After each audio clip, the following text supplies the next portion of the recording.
Are you ready for the word? Yes, sir. Open to Acts 17. Acts 17. Look in verse 10. And the brethren immediately sent away Paul and Silas by night into Berea. Read the verses before that, you find out they had to, because those in Thessalonica were on a rampage, wanting to kill them, imprison them, or something. It was not good. So they sent them by night into Berea, who coming there went into the synagogue of the Jews. These, that is the Bereans, were more noble than those in Thessalonica, in that they received the word with all readiness of mind, and searched the scriptures daily, whether those things were so. Notice two things that made the Bereans noble. The first one being, they received the word. They didn't just receive it, they received it with all readiness of mind. You know, some people can't do that. Not everybody can do that. I mean, they could, but not everybody will do that. Some hear the word and it contradicts doctrines they've been taught all of their life. And rather than turn from the false doctrines, they just simply refuse to receive the word that's being shared with them, taught to them, or preached to them. Yeshua, in Mark chapter 7, talked about this dilemma, remember? He said that there are those who will teach for doctrine commandments of men. And then he said, as a result of that, the people who are being taught doctrines from the commandments of men lay aside the commandments of Yahweh that they can hold to their traditions. He said they will reject the commandments of Yahweh to keep their traditions. Meaning, that word keep means to guard with a fierceness. They will reject the commandments of God, fiercely defending their own doctrines and their own traditions. And then worse yet, Yeshua said in Mark 7, they make the word of Yahweh of no effect through their traditions. So this is the very opposite. Mark 7 is talking about the very opposite kind of people than you find of the Bereans. Those who Yeshua referred to in Mark 7 laid aside the word, rejected the word, made the word of Yahweh of no effect. Making it of no effect means they stripped it of having any authority over what they believed and how they lived. When you encounter such people, those kind of people do not receive the word. They will not receive it with readiness of mind. Their default setting is to reject what's written if it contradicts what they believe or what they've been taught. But the Bereans, oh me, these were people who not only received the word, they did so with readiness of mind. The Greek word that was translated readiness is prothumia. Prothumia. Strong says that word means alacrity. Alacrity. Alacrity. Something like that. A-L-A-C-R-I-T-Y. Alacrity. So does that make it clear for you? What does that word mean? Well, if you look it up, it means to have a brisk and cheerful readiness. They're not just ready for the word, they're energetically cheerful about receiving the word. They are eager and enthusiastically ready for the word. But it wasn't just this enthusiastic readiness for the word that made them noble. There was a second thing that made them noble. What was it? Say it out loud. They studied. They searched the scriptures daily to see if those things being taught were so. If you have quality number one without quality number two, you can get in trouble quick. Quality number two is just as important as quality number one. When the word's being taught, have an eager readiness to receive it, but also have the discipline to search the scriptures to see if what you're hearing is so. When it says there, they searched the scriptures to see if it was so, it means that they were searching to see if what was said exactly matched what was written. Yes. Did that person saying that match what is written? The word search there doesn't mean a casual reading of the scripture. It means to scrutinize, to investigate, to determine, and even to interrogate. Not to interrogate the teacher, but to interrogate the Scriptures. We were talking about that the other day, weren't we, Jamie? Jamie and I were talking on the phone, and he said, I find I go to the Scriptures with questions. That's the way we ought to go, with questions. Ask it questions. Look for answers.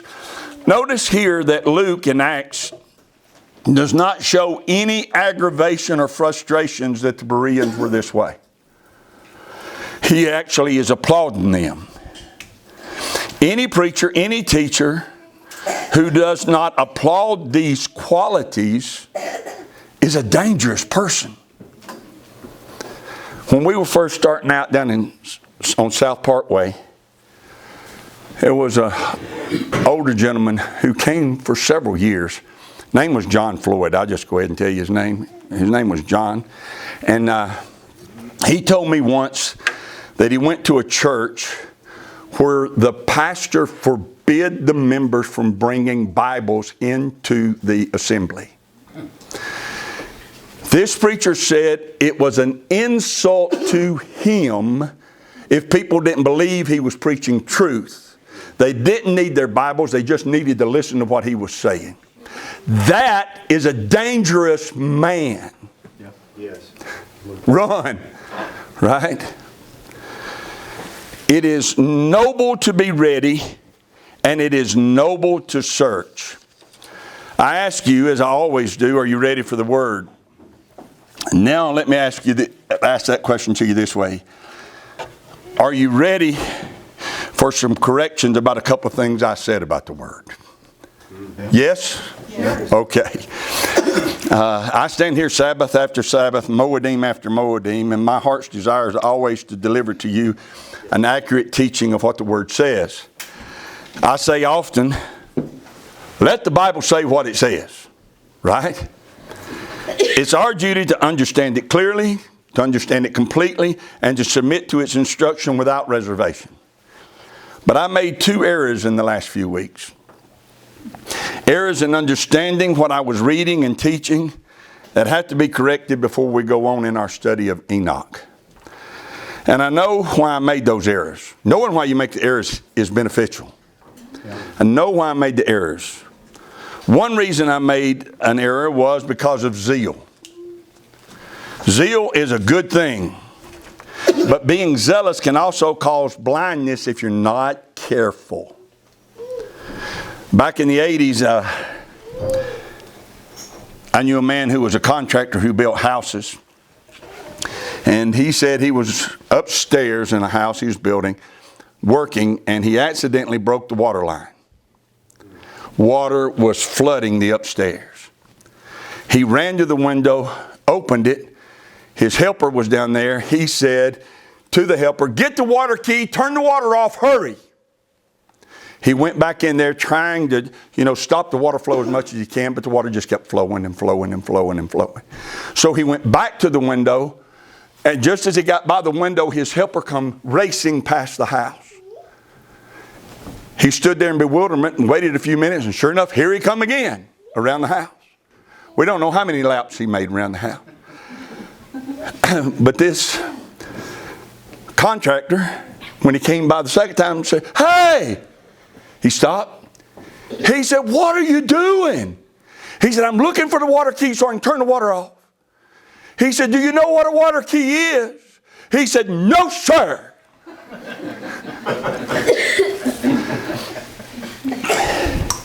He had a lot of zeal. But zeal without knowledge leads to useless activity. Yeah. A few weeks ago, I could have been likened to that young helper. I had a lot of zeal. I was sprinting around the house preaching extreme obedience to Yahweh, but my zeal to obey was not coupled with the proper necessary knowledge I needed in that moment.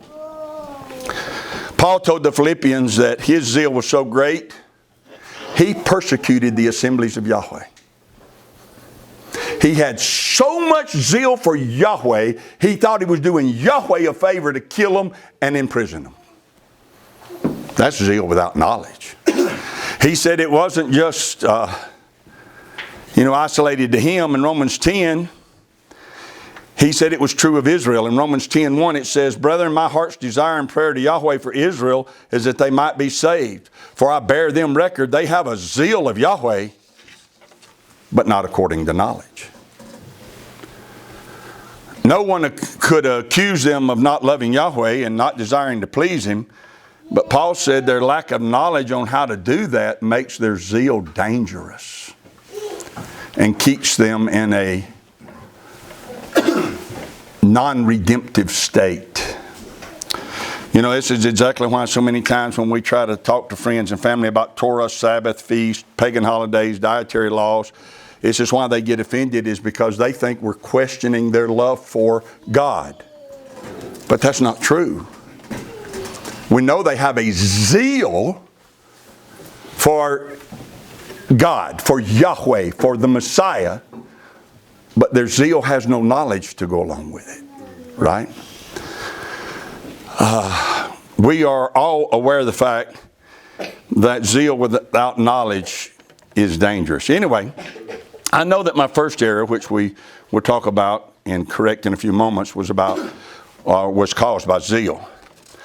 My second error was caused by laziness. I'm not a lazy man. I loathe laziness. I despise it. However, in this particular case, I was too lazy to do the study I needed to do. Now, I can blame it on being busy. I can blame it on a lack of time. But none of those things are acceptable. If you're going to teach, here's the rule. If you got to lose sleep to be ready, you lose sleep to be ready. You hear me? You don't stand up if you're not ready. In this particular case, I didn't do what needed to be done. So, one mistake caused by zeal, the other by momentary laziness. So, let's correct those now. The second mistake I made was made because of laziness. Let's go to Genesis 6, verse 1. It came to pass when men began to multiply on the face of the earth and daughters were born unto them, that the sons of Elohim, or the Bnei Ha-Elohim, saw the daughters of men that they were fair, and they took them wives of all which they chose.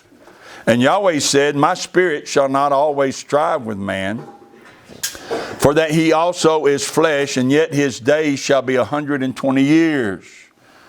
There were giants in the earth in those days, and also after that, when the Bnei Ha-Elohim came in unto the daughters of men, and they bare children to them. The same became mighty men which were of old, men of renown. Normally, when I am studying Scripture and I look at a word, no matter how small or insignificant that word may be, I do a thorough examination of that word because I have found riches therein. But I didn't do that 3 weeks ago. I sincerely think the error was caused by a combination of two things. As mentioned, laziness. But I think it was caused by a combination of laziness and pride, or laziness and arrogance.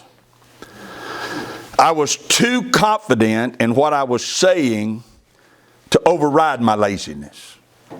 Does that make sense? Mm-hmm.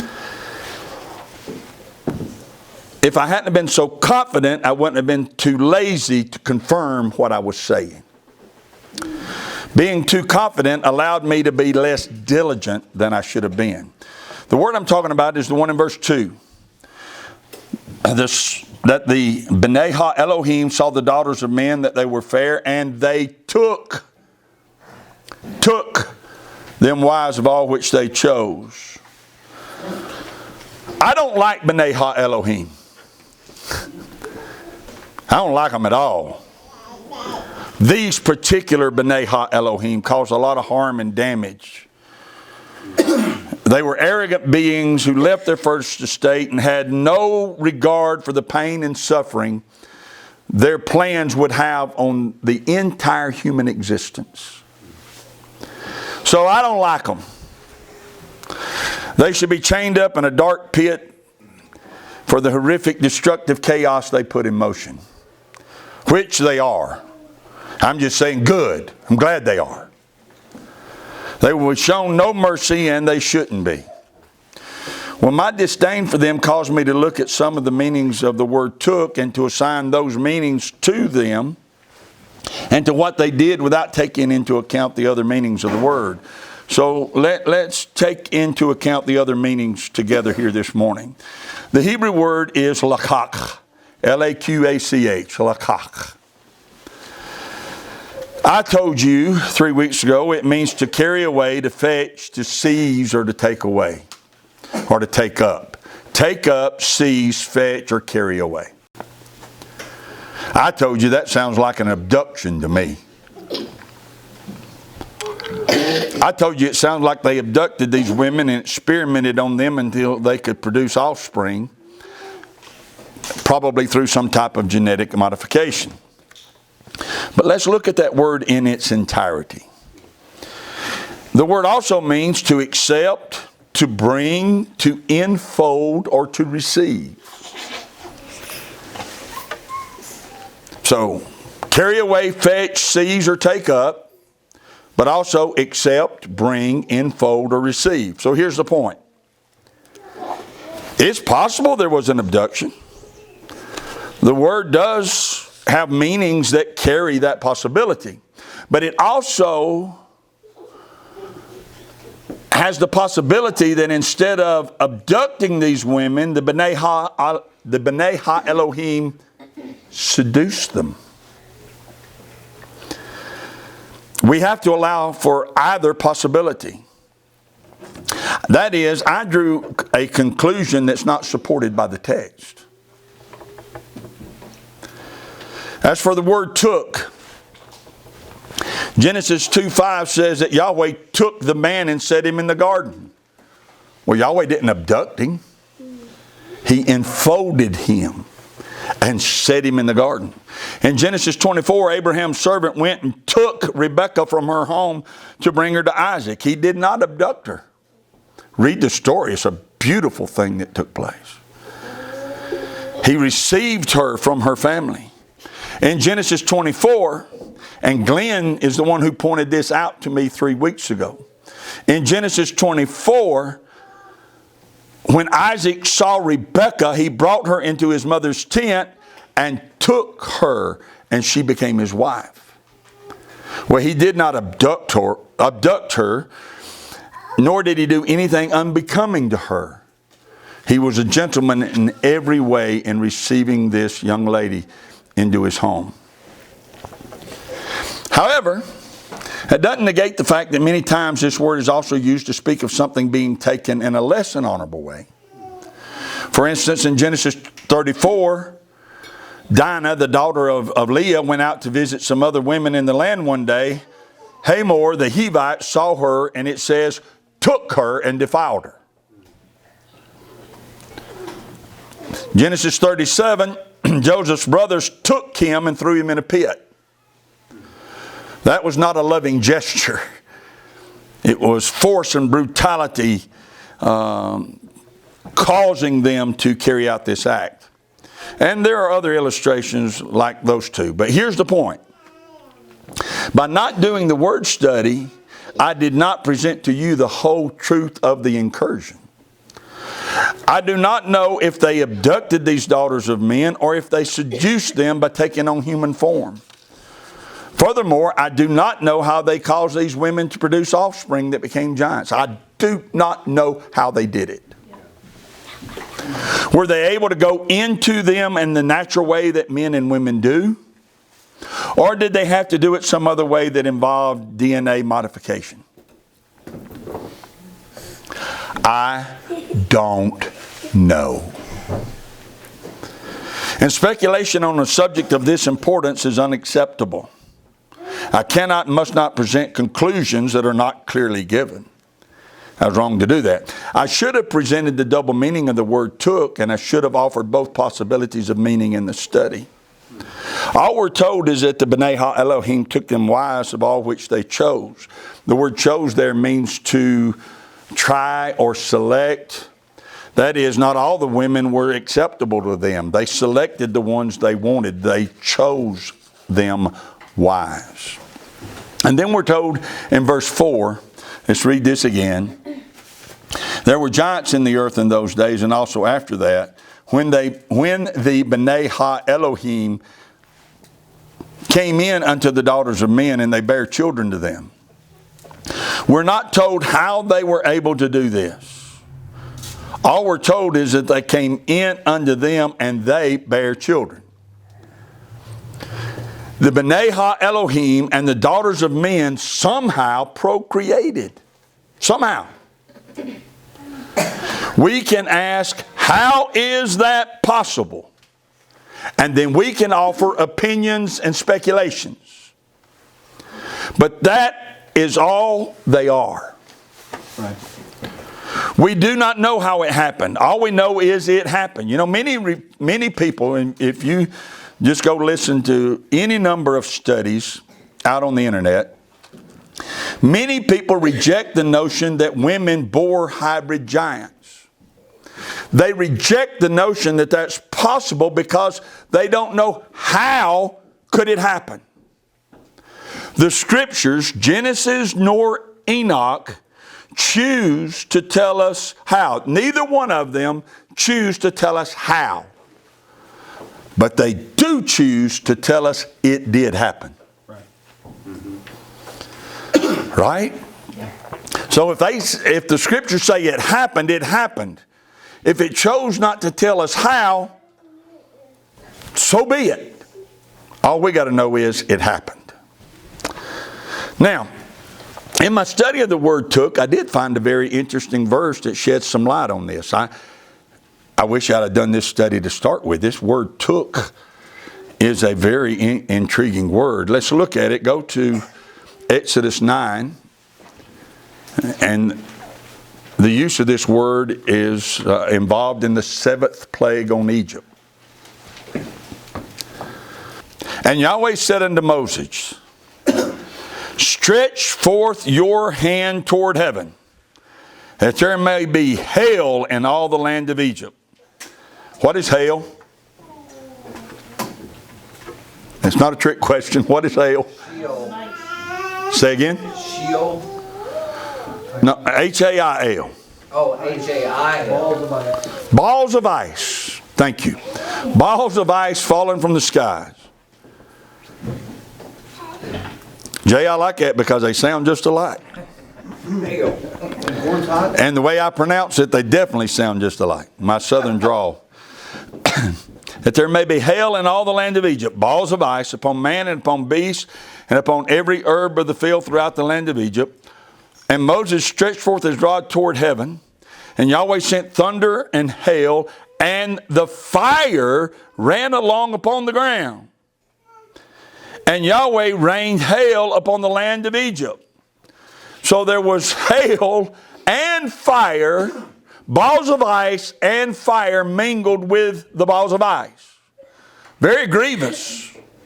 Such as there was none like it in all the land of Egypt since it became a nation. They'd never seen anything like this since their existence. Now we're studying the Hebrew word lakach. L-A-Q-A-C-H. Translated in Genesis 6 says took.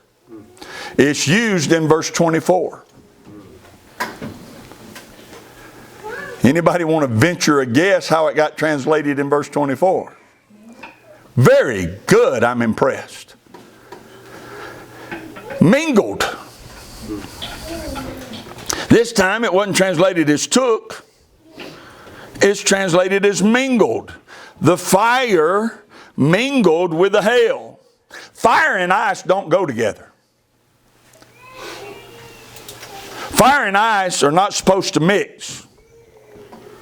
Fire and ice are extremely different in their makeup. Yet the fire lakach with the hail. The fire mingled with the hail. Two very different things mingled together.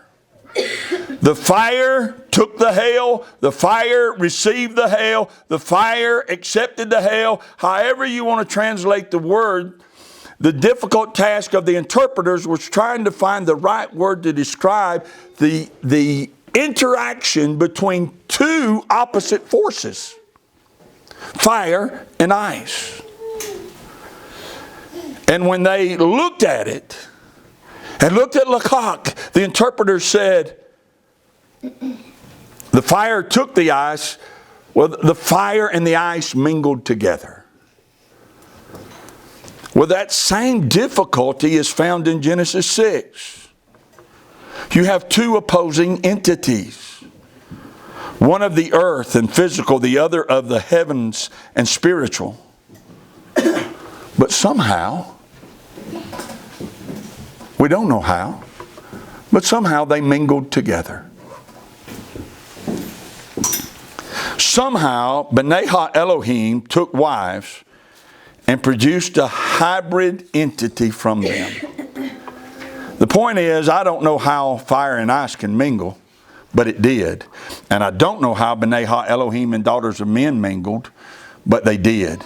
And when they mingled, they produced giants.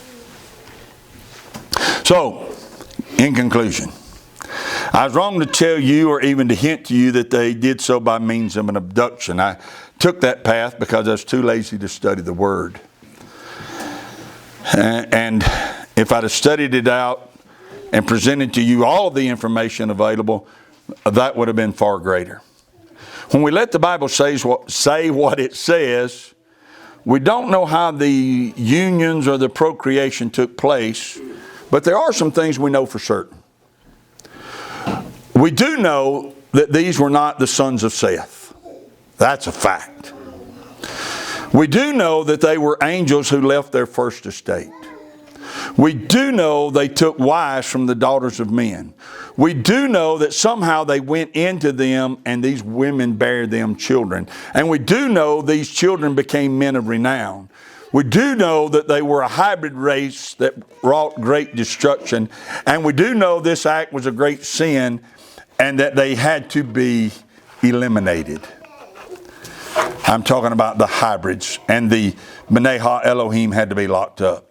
And we'll talk more in days to come about who they were and what they did and where they are now, but not today. I'm closing this morning by asking you to accept my sincere apology for teaching you things that were not accurate. Forgive me for letting zeal taint the pureness of the Word and for letting laziness and pride defile the plainness of what's written. And I express my sincere, deep gratitude that we have men in our midst who are not only devoted to being ready for the Word, but to searching it out to see if those things are so. So Glenn, thank you. Conrad, thank you. We are in pursuit of truth. Yes? Yahweh bless you and keep you. Yahweh make His face shine upon you and be gracious to you. Yahweh lift up His countenance upon you and give you peace. As His name is put upon you, so shall He Himself bless you.